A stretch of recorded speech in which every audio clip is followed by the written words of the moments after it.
Hey there. Welcome to Be Well with Steph, the podcast, the show for women who know that personal wellness can be an actively pursued goal and who are ready to tackle building healthier daily habits with a little bit of good humor, a little bit of grace, and a lot of coffee. I'm Steph Genko, your holistic nutrition coach and your host, and I'm here to help empower you to create and maintain a healthy lifestyle you love. A lifestyle that gives you the strength, energy, and confidence to go after your wildest dreams.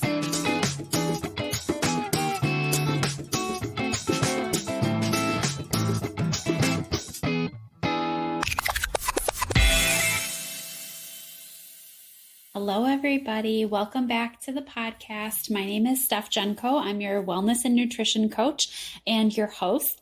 And we are exploring some topics this month for March related to nutrition because it is National Nutrition Month, but specifically food freedom and the way that nourishing our bodies is connected to having a healthy relationship with food. It's a topic I'm really excited to be exploring. We started last week, episode 40.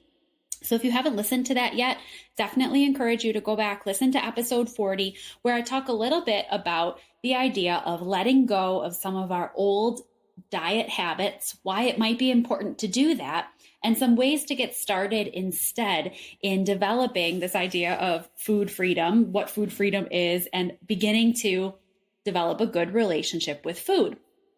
Well, since then, I've thought of a couple other things, so I want to go on with this idea of food freedom just briefly this week. And then next week, we're going to dive into some more actual nutrition type topics where we'll look a little more at nourishing our bodies more easily. My whole goal is to make nourishing and caring for your body easier, more habitual, more routine.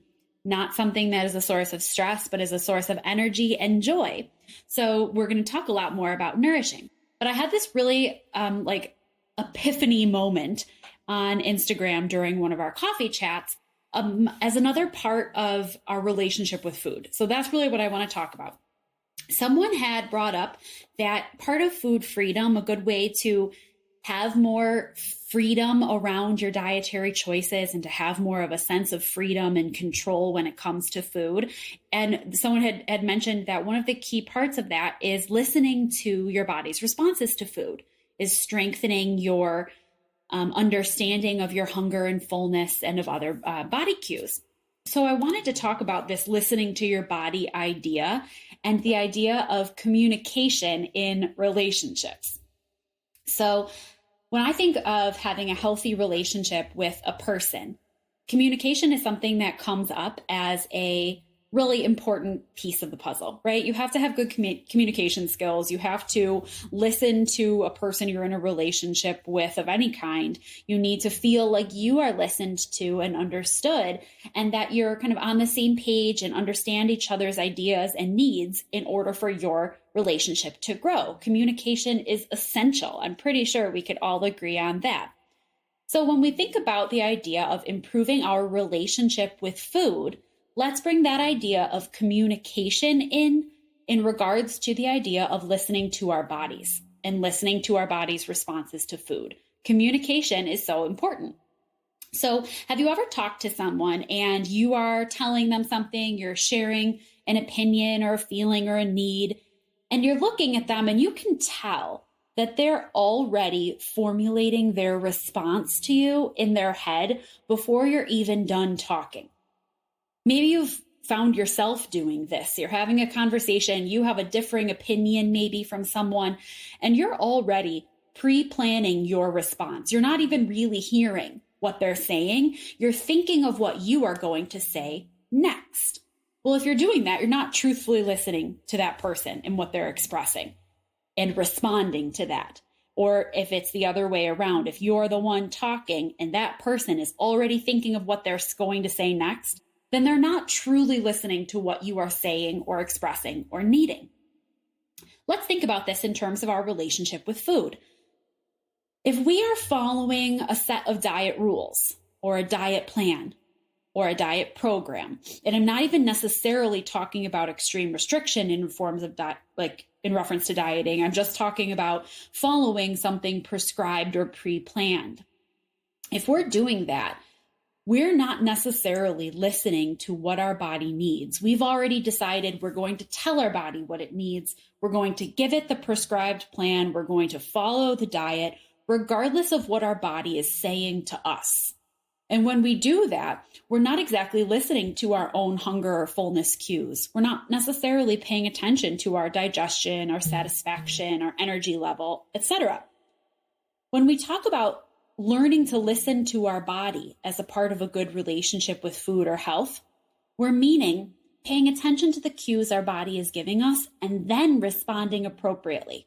Not responding with, well, sorry that you're hungry, body. I'm not listening to you and I'm not feeding you right now.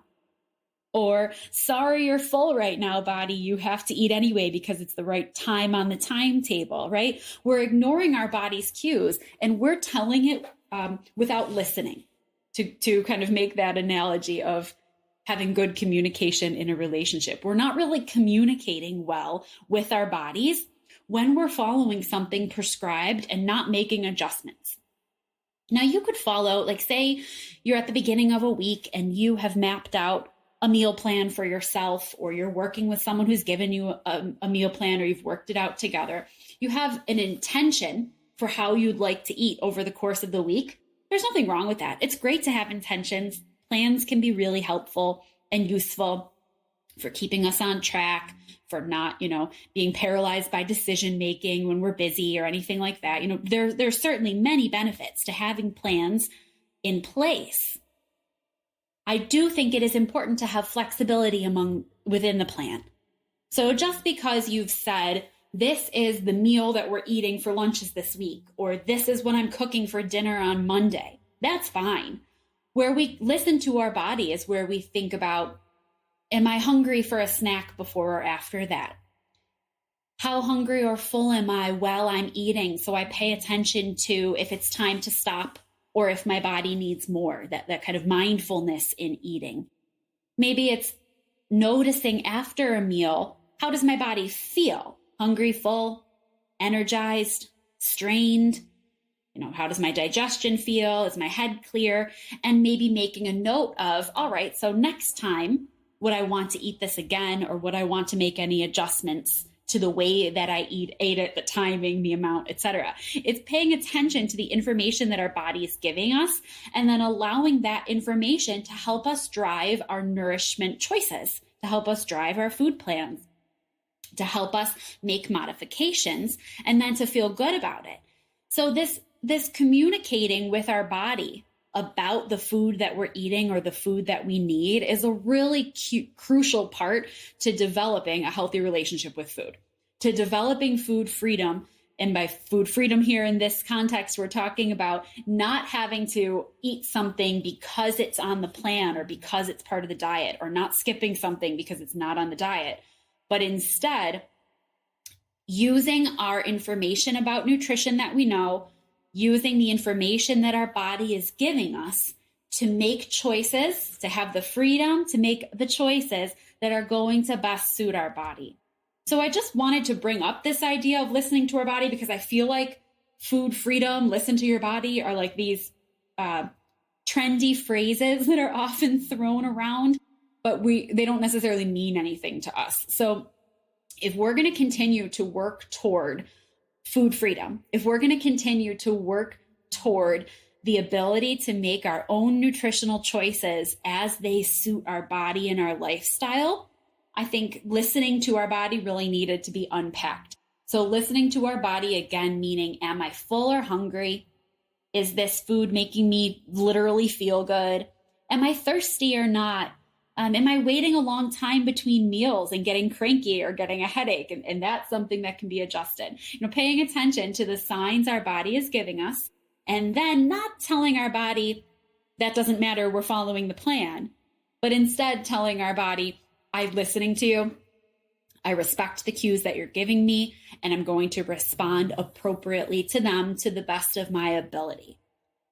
Don't expect that this necessarily happens overnight. If you've been following plans for a long time, if you are used to operating off of a meal plan or a nutrition program, it definitely takes some time to gain this freedom. It takes some time to learn to for your body to give you the cues that you need and for you to learn how to respond to them. It's not, again, where we said last week, if you listen to that episode, we're past the quick fixes at this point. It's not about that.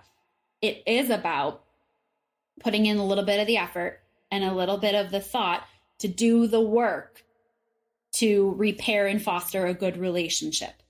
We all know that relationships take work, right? To be a little bit cliche, they'll say that relationships take work. The relationships you have with your friendships, the relationships you have with a partner, relationships with your family. You don't just simply exist and have a great relationship. They take effort and learning, communication, understanding, right? All of those things that we would say are a part of, and love and respect, those things that we would say are a part of healthy relationships with people are paralleled in our relationship with food. It's equally as important that we come from a place of love and listening and respect and abundance and communication and all that good stuff when we have our relationship with food. So that's just a little bit of food for thought for you today, as we are continuing this journey toward more food freedom together. I'd love to hear what you think of this connection about communicating with our bodies and listening to our body's responses, not giving it like our pre-thought response, but listening to what our body is saying and giving it a thoughtful, appropriate response. So definitely reach out to me on Instagram or send me an email. On Instagram, it's at BeWellWithSteph. Via email, it's just steph@bewellwithsteph.com. And as always, it's just me chatting with you on the other end. So I always love to hear you. I'm here to support your journey. I'm here to support your journey navigating away from a diet culture into one of food freedom and a healthy relationship with food surrounding nourishment and self-love. I'm here for you. We'll be back the rest of March with some episodes again that are a little more nutrition focused and nutrition specific. So I hope you come back and hang out for those. If you're looking for other ways to improve your nutrition this month, the month of March, if you're listening in real time, there are some other ways that we can do that. You could jump into the Be Well Together membership with us, which is a monthly online membership community with tons of resources, videos, recipes, and workshops, and a discussion forum. So we can be in community with one another as we are on this nutritional journey. So you can join us in the membership community. There's a free 7-day trial on that. So if you ever want to just pop in and like see what the membership is all about, you can do that, like no strings attached. So pop in, visit us. Maybe you'll want to hang out there. If you're looking for a little bit more individualized support when it comes to your nutrition and wellness journey, I am available for that as well through one-on-one wellness lifestyle coaching. So we'll put all those links in the caption. And I'm really excited to hear your thoughts and how things are going for you along this food freedom and healthy food relationship journey. We'll talk more soon.